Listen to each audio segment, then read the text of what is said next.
You know, we really gotta stop meeting like this. It's like, where do the weekends go? It's 1 o'clock on a Sunday. What's going on, truck buddies? Airborne Trucker checking in from Jacksonville, Florida.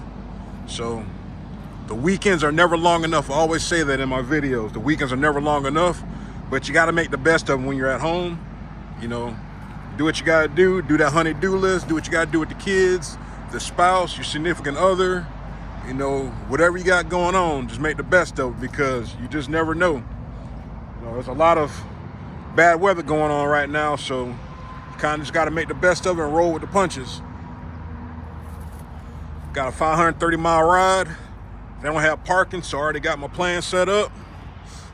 I'm stopping Tifton, get the truck wash, get that knocked out. If the line isn't too long, do that. Then I'm going to get to Alabama, shut down about 50 miles out. There's a thing about stopping at a Petro.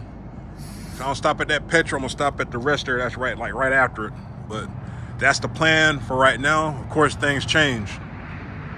I've already did my pre-trip. I've already, topped off coolant, washer fluid, and stuff like that. I didn't want to have the truck running while I was making the video. It's kind of like an annoying sound in the background. But I appreciate all my truck buddies that tuned in. All my day ones, my new followers and all that good stuff, you're greatly appreciated.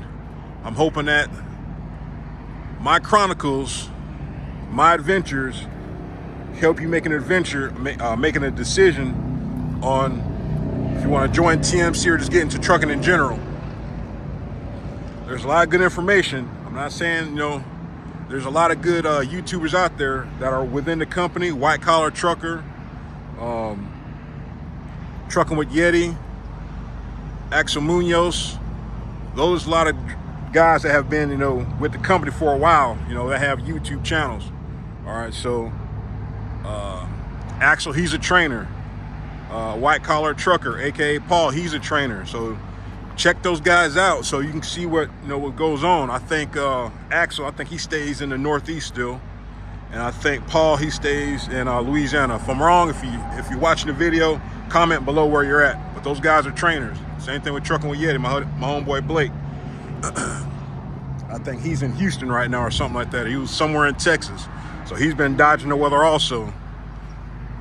We all make decisions, good or bad, but we all make decisions to take care of our family, and that's how we choose to do it. Make sure, I always harp on this, do your own research when you're researching the company. Don't take what I say to be the word or to be gold.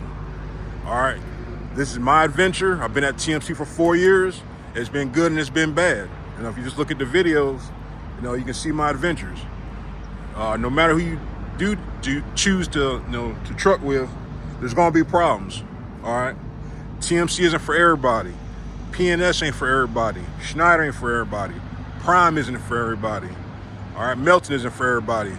TMC gave me a shot 4 years ago, and I've just been rocking with them. Can I make more money somewhere else? Maybe. Would I like to make more money? Of course, we all would. All right, but with these times right now, you have to be very selective and very smart on your decisions that you make with your career and your life in general. It is very vital that you just do the best that you can to your capabilities. All right. No matter where you truck with or who you truck with, just give it your best, do your best, and when it's time for you to move on, you can move on to bigger and better things. I stay here because, one, the economy. You don't really know what's going on. Okay, so if you have a guaranteed job, hey, you might want to hold on to it. Okay. Job hopping does not solve anything. All these companies promise you anything and everything under the sun. TMC does the same thing. TMC is a tad bit more transparent, I think, and that's just my personal opinion because I've been here and I've seen stuff behind the scenes. Okay. Do they get you home every week? Yes. Do you get home on a decent hour Friday? Sometimes you do, sometimes you don't. Usually on a Friday, I get in about 7, 8 o'clock on Friday night. This past Friday, I got in about 1 o'clock. And that's just because I was in Florida Thursday, and I was waiting on a reload and got reloaded first thing Friday morning. But TMC is the company I know that gets you home every week, okay? My experiences and my comments are always reflective of TMC. I hardly ever comment about another company because I never drove for another company. I like when my truck buddies chime in that drive for other companies and they're able to leave insight, all right, because they work there.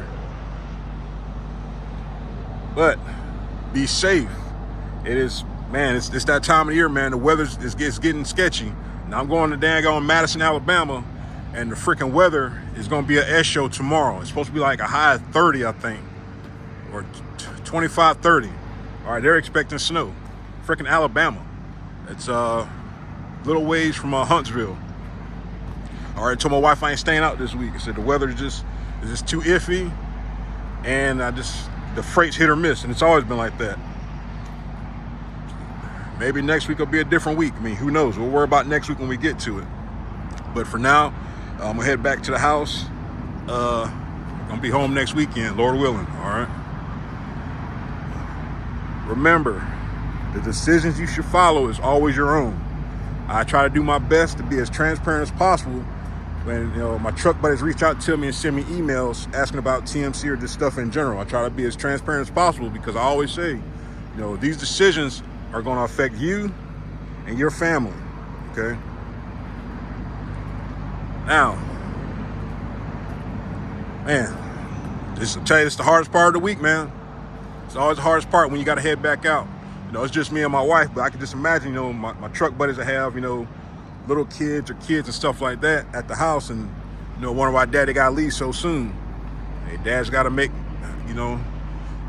got to make some hay, as some of them old folks call it. Got to make some hay. Keep that roof over your head.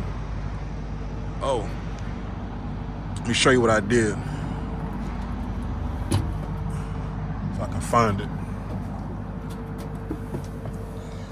Now, before I, got to the truck, I went ahead and did my resupply. This is what I'm talking about with Dollar Tree. Everything's $1.25. Okay, I got my water, I got snacks, I resupplied. I mean, I've got my meals. I found food that was in the freezer. I got some salmon and some chicken and stuff like that. But I got my breakfast bars. As you can see, I've got everything I needed for less than $50. It would have been less than 50, but my wife threw some stuff in there too. But I'm telling you, do not sleep on Dollar Tree. It's the same exact stuff, man. It's probably smaller damn quantities. So if you're not thinking about Dollar Tree, hey, check them out. Check them out. You won't be disappointed.